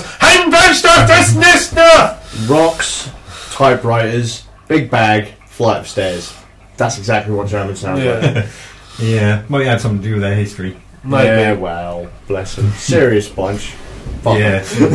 I love. There was a picture on Reddit the other day. It said, apparently all the American flags and the moon have been bleached right by the sun. Damn! Now they'll think anybody who finds it will think the French got there first. I just remember that. I think he was Jewish comedian. I don't think it was Billy Crystal, but it was someone that era. He went to Germany and he did like this amazing stand-up, and they all thought he was amazing. And he was interviewed, and the interviewer said, "Why are there no comedians as funny as you here?" And he said, "Because you killed them all." Yeah. So yeah, Minister to Tempo. So yeah, I'll give it a recommend. Cool. Yeah, I'd still prefer the Steins Gate theory of time travel, but tell you what it reminds me of. It reminds me vaguely of Sapphire and Steel. Have any of you ever watched Sapphire and Steel? Am I the only person who ever heard of Sapphire and Steel? 1970s sci-fi series, British sci-fi series, and that was all about time going wrong and like sort of having to deal with issues in time breakdown. They sent these agents who they weren't human. It's Joanne Lumley and I can't. What was the other guy name? Probably 6 episodes or something. It was a British series only made. I think they made about 8 or 9, and then they basically ended on a cliffhanger. And then being British, they never bothered to finish the round, finish it off. So it's time for tea. So the rest of the series, but it's like got 2 series. So each series was like 6 episodes long. So it's 9 or so episodes from the 70s, and you wonder why we can't remember it. I thought you would know. So you were playing a Sapphire and Steel. No. There we go. See, okay. Yeah, it's got the most bizarre intro. Yeah, all the sort of these agents, they're also not meant to be human. They've all got like sort of they're all named after elements. So you've got Sapphire and Steel, which isn't technically an element. Don't argue with people. There's a guy called Lead in there, I think, as well. There's iron and all sorts in there as well. So I wouldn't want to be helium. That'd be a bit naff, wouldn't it? Yeah. Yeah. Can't. Yeah. Aluminium. That'd be the one I'd want to be. Yeah. Or uranium. No, you couldn't go near anybody then, could you? Yeah, that's true. So yeah, Sapphire Steel, great 70s TV program you can give a watch to. Yeah. Really easy to find now, is it? Yeah, on VHS. I've got on VHS somewhere. Yeah, it's easy. Max. Yeah, it's easy enough to find on sort of specialist websites that cater for you for accessing certain file types and certain. I've got lots of special websites. I've never seen that on there. You need to go to the ones based in like Russia, Spain. Well, friends from Russia. Yeah, friends from Russia can supply. Kim has likely got a stash of it. Kim's a big fan. He's a massive fan. He's got pictures of Joanne Lumley all over his room. He's got a reel for his projector. Yeah. Is Moscow the 200th episode or something? Yes, I know. Yeah, that's an idea. Yeah. I do. We're still alive. If we assume we've survived Kim. Yeah. What do you mean assuming? Yeah. Welcomed with open hands. Yeah, I'm going down really well. I'm going to get t-shirts made up for us all. I've already got my Rocket Man shirt. Yeah, no, we'll have to get themed ones. Ryan Nerd's Korean trip 2018. Fuck, if we ain't gonna be if we aren't already on the list, we will be by the time you get those. I wonder if Caffeine Press would be fine. It turns out we'll be on several no-fly lists by the end of the day. Yeah, but they're planning to go abroad, so it's fine.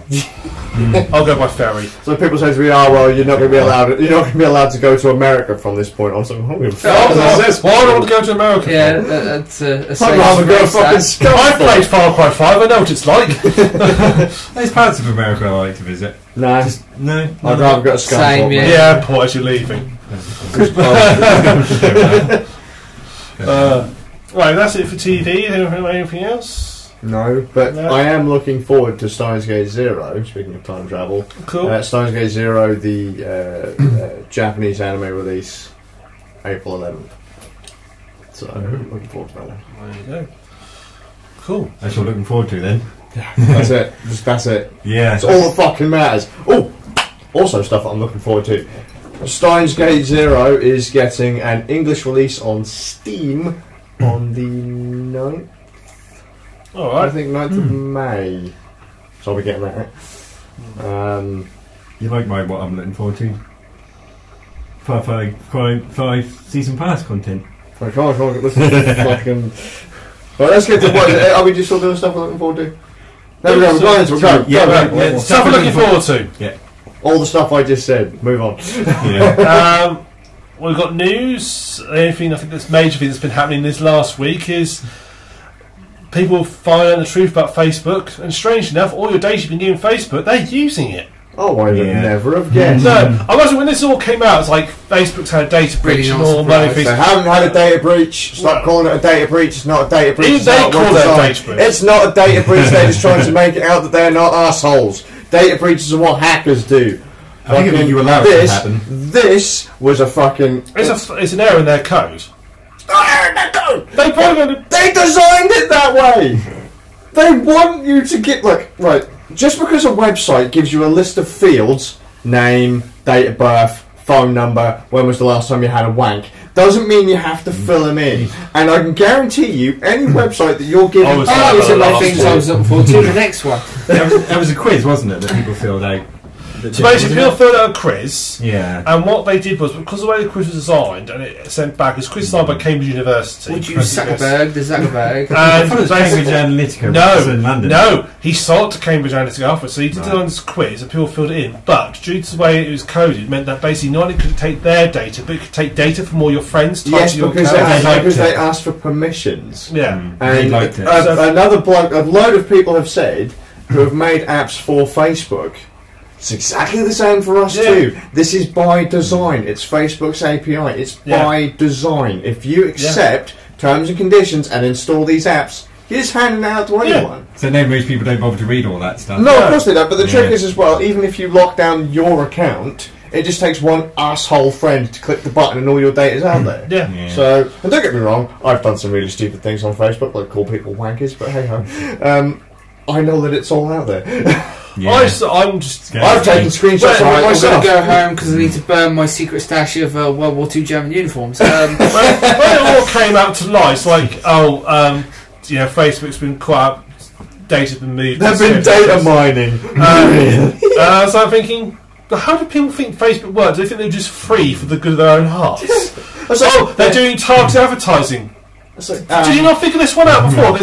How do you think Facebook makes money to keep its service going? This is a marketing company, people. Come on. Mark Zuckerberg's clearly a robot, isn't he? Have you ever seen that guy do anything like remotely human?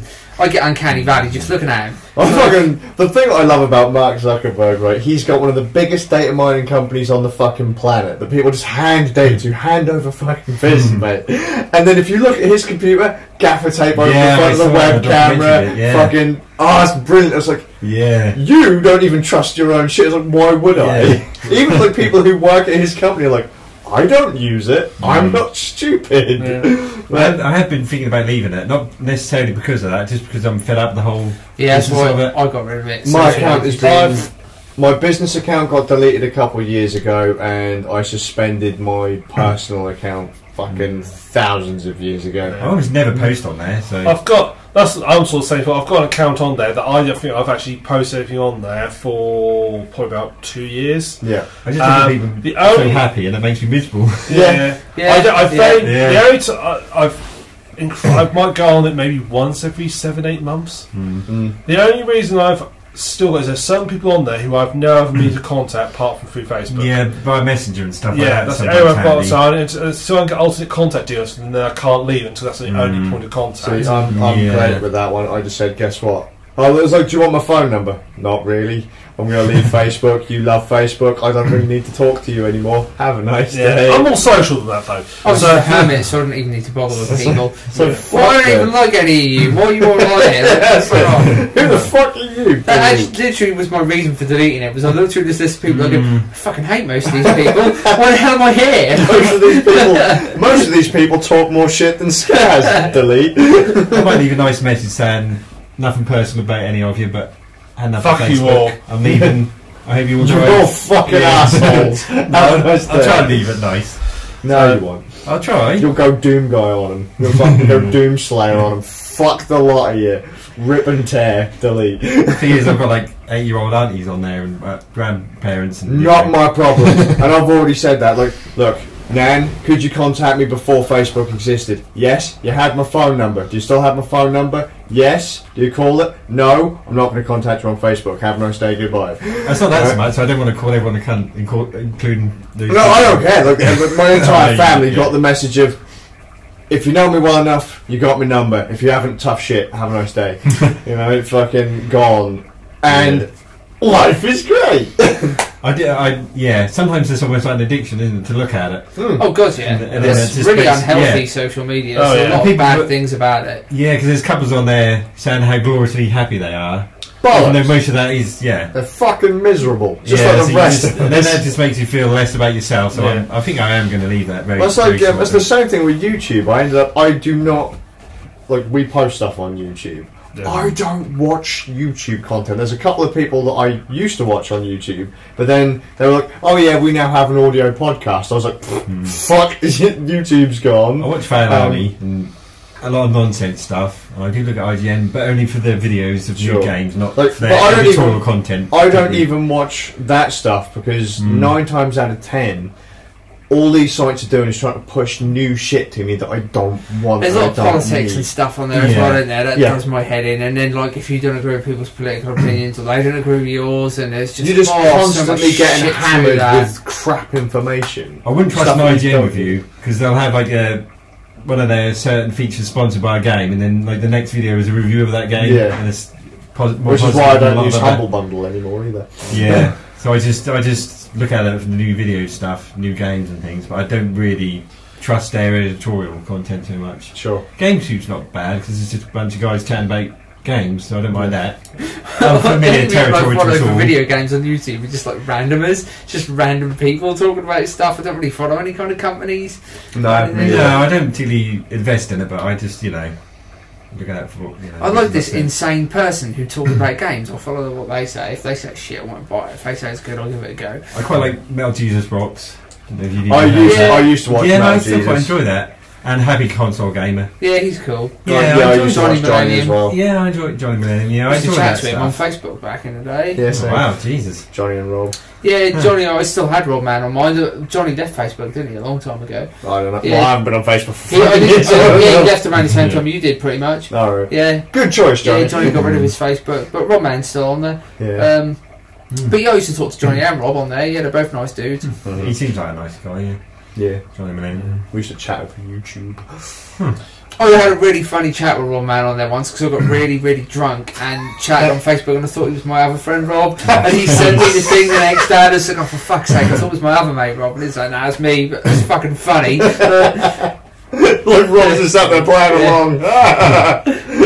Fucking crazy motherfucker. So he's spamming the keyboard.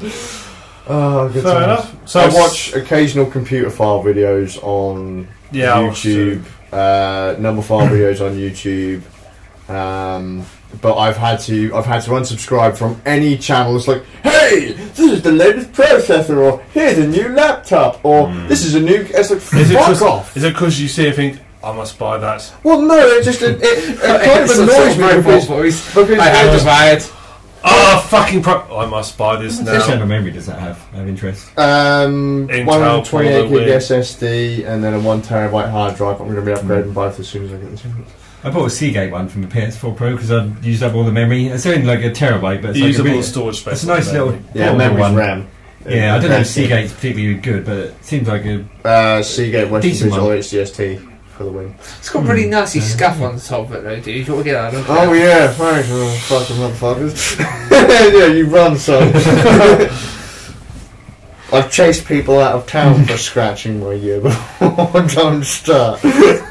Luckily, he calls me in a good mood. No, tell your tea cut out. Your tea cut out. Fucking tea cut out. Will. You do that at Morrison's Garage.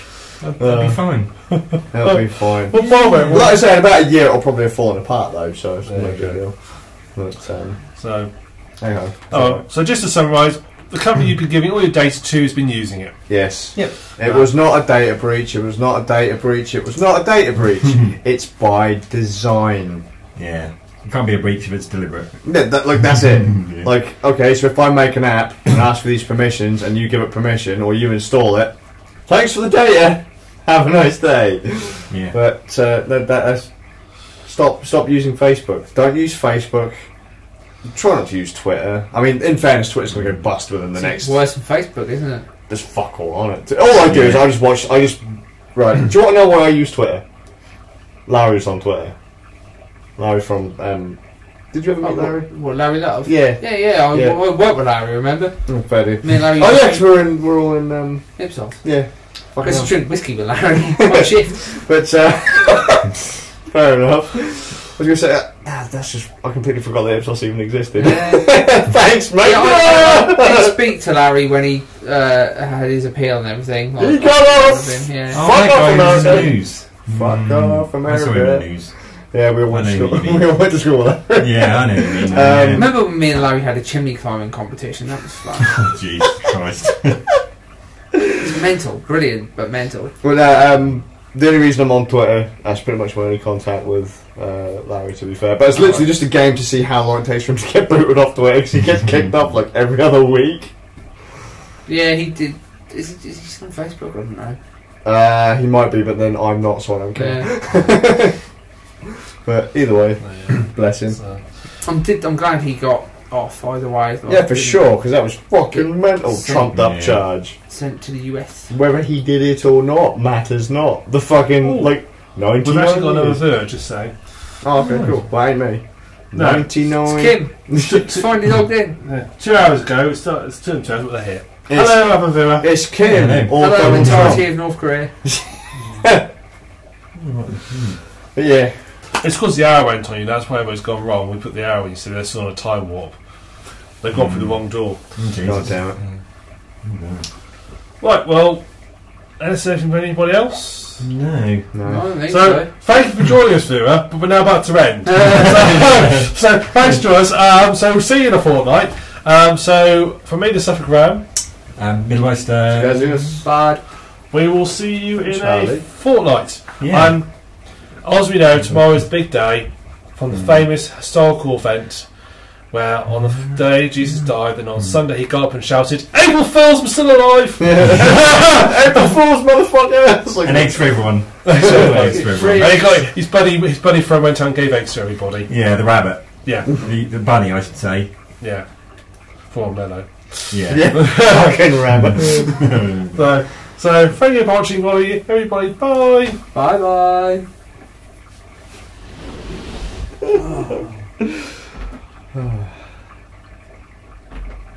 That's never right.